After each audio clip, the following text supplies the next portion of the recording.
because my wife and I recently got an ice making machine. Shut up, it's great. And if you would like this machine of... What the hell is that machine, my friends? This is crazy. Anyone watching have one of those? No, for real. No chance you guys have one of those, right? Today I'll be reacting to why Americans are so obsessed with ice cubes. My friends, that's actually a great question, but before I go into that, let me ask you for one thing. If you can leave a like, thank you so much. It's the best way to show support. If you can subscribe, well, in that case, forget about it. You make my day. Have that in consideration. Now, link for the original video in my description.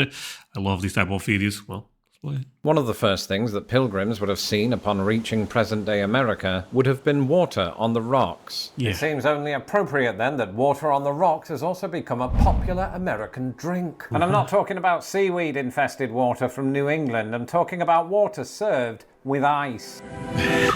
Okay, to be honest, I love the title because I also have this idea that you guys really love ice. Sometimes when I see you guys, for example, drinking Coca-Cola, I feel like you guys is not Coca-Cola with ice, is ice with Coca-Cola, you know what I mean? But I also believe America is so hot, right, that probably makes sense.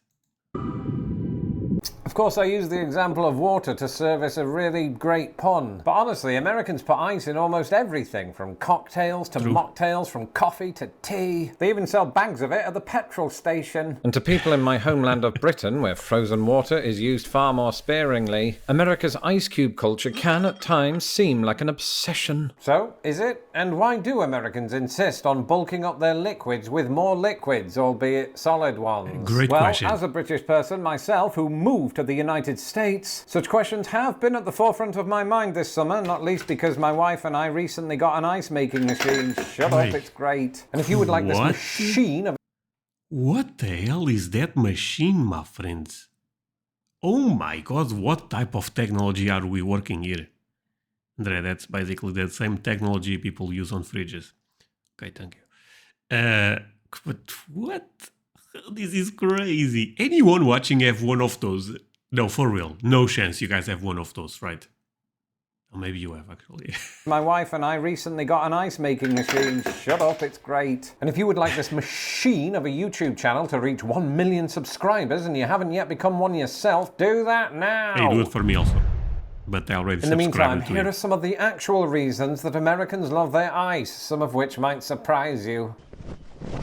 And before I skate on thin ice with my British subscribers, I want to start this deep dive by addressing a popular misconception among Americans, that European countries don't themselves have ice cubes. This, of course, is completely and utterly a little bit false. In Britain, for example, not only do many households have trays for creating them, but Brits, albeit to a lesser extent than Americans, do consume iced tea and the like. But definitely not as much as as hot tea. The reason for this misconception appears to be that ice water is not typically served in UK restaurants unless one specifically asks for it, and even then you only get about 1 or 2 ice cubes. In the US, most restaurants will serve it by default, with waitstaff frequently ensuring that your glass remains topped up. In other words, it's not that Britain eschews ice cubing altogether, it's just that Americans take it to another level. Now, I know what some of you might be thinking, Lawrence, this video should have been over in 20 seconds. The answer is simple. Americans just like to be different. And while that seems to be the default perception toward most things America, I've read enough to know that this belief... Hey, my friends, and I love you because of that, because being different a lot of times is a good thing.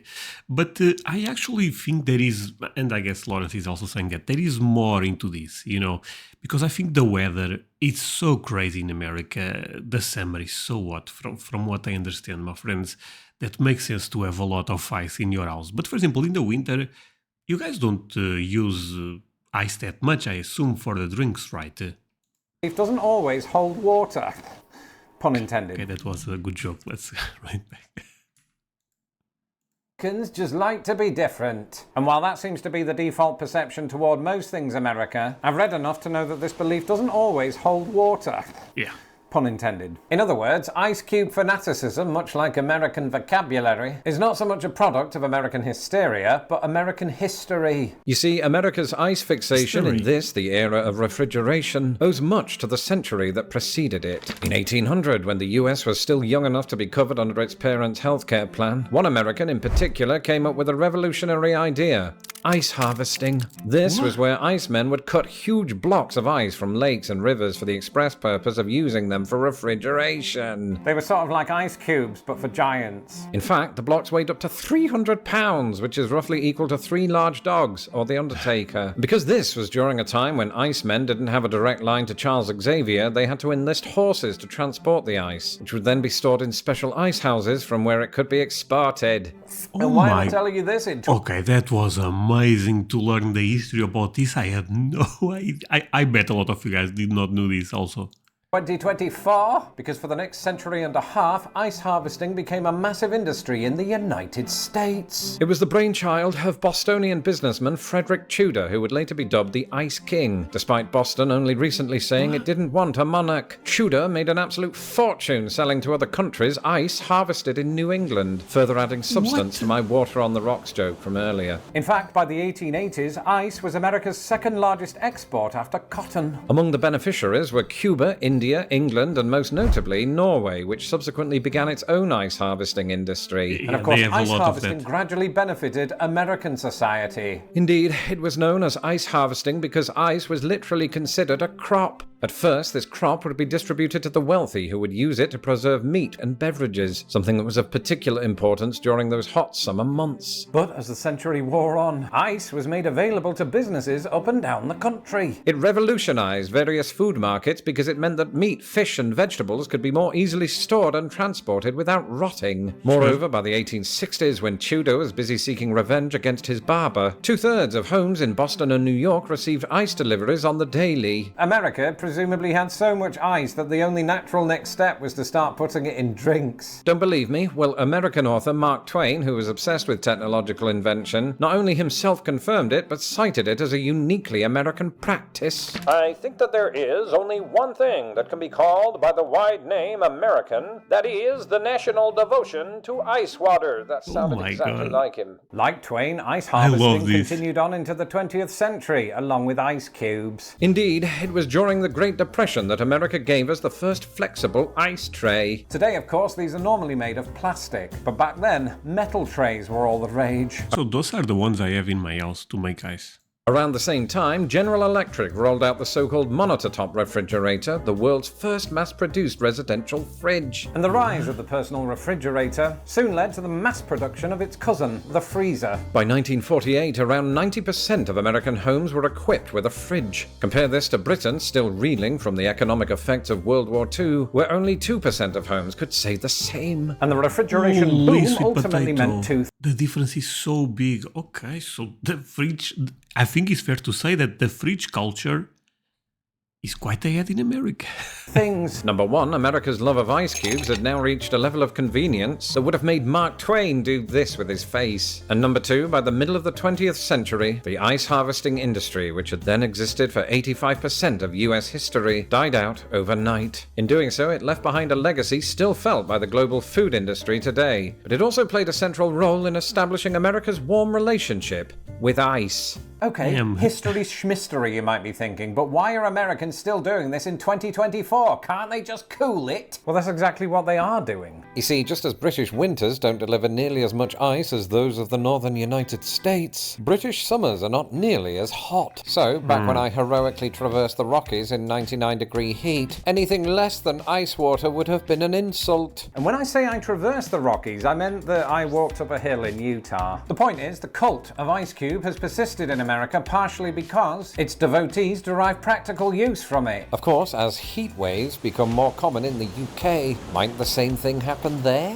After all, the UK did eventually get on board with refrigerators, with that 2% figure rising to 97% in the years since. To me, I mean, I think the world is on board with refrigerators right now.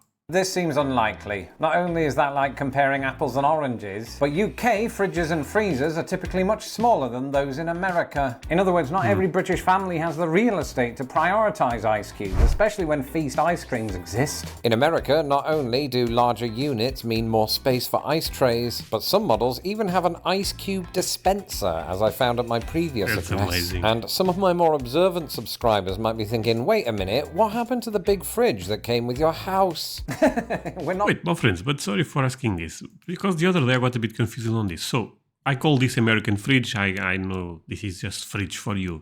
But here the name is American fridge.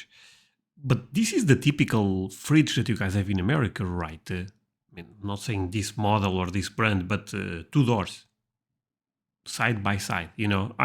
Is this typical? This is very typical, right? It's not typical here. Normally, we have just 1 door. That's it. Others might be thinking, wait a minute, what happened to the big fridge that came with your house?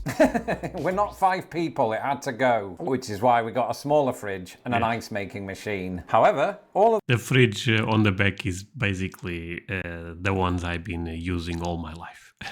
and an ice making machine. However, all of this talk of 4-sided objects got me thinking, perhaps the ultimate reason that Americans love ice cubes is that Americans also have a broader love of rectangles. Under a flag that boasts more rectangles than, say, 99% of all of the countries in the world, in a country of rectangular counties, some of which form rectangular panhandles or knitted quilts, or the utilization of land in a... Wait a sec. Wait. Okay, to be fair, I never thought about this. What? Some of which form rectangular panhandles or knitted quilts, or the utilization of land in America as illustrated by Forbes. In cities of rectangular neighborhoods in which rectangles live side by side in total harmony, there are rectangular lawns containing circular fire pits for safety reasons, but in the rectangular houses, there are rectangular kitchens with their rectangular freezers, with rectangular trays, with smaller rectangular trays that make rectangular ice. And if you haven't seen my video on 6 food dishes I only discovered after moving to America, you'll do that next. Until the next... Okay, support Lawrence, amazing content creator, like I said. That last argument about rectangles, I never thought about that, my friend. Wait, do you guys think there is something into that? There is something really... Or do you guys think it's more of a joke? And that's it, my friends. I hope you had fun with me on this one. It's always my main goal. If I made you laugh, that, trust me, means the world to me. But before we go, let me say one thing. I actually have a bunch of other social media, Instagram, Facebook, even TikTok. Please feel free to follow me there. I leave the links below. You don't have to do it, but if you do it, I appreciate you quite a lot. That's it. See you guys in the next one.